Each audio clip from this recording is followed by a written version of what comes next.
بسم اللہ الرحمن الرحیم۔ السلام علیکم ورحمۃ اللہ وبرکاتہ۔ جس نے سب سے پہلے رمضان المبارک کی اطلاع دی، رمضان المبارک کی سب سے پہلے دوسروں کو اطلاع دینے سے متعلق جو فضیلت عوام میں مشہور ہے کہ جس نے سب سے پہلے رمضان المبارک کی اطلاع دی اس کو جہنم سے آزاد کر دیا جاتا ہے، یہ بات حدیث کی کسی بھی صحیح بلکہ ضعیف اور موضوع احادیث پر لکھی گئی کتب میں بھی نہیں ملتی، اس لیے اس کی نسبت آپ صلی اللہ علیہ وسلم کی طرف کرنا درست نہیں، لہذا اس طرح کے پیغامات دوسروں کو ہرگز ارسال نہ کیے جائیں۔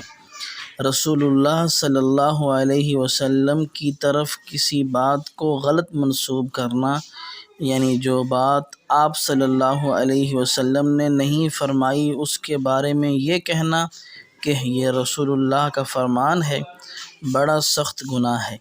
صحیح حدیث کا مفہوم ہے، جس نے مجھ پر جان بوجھ کر جھوٹ بولا وہ اپنا ٹھکانہ جہنم بنا لے۔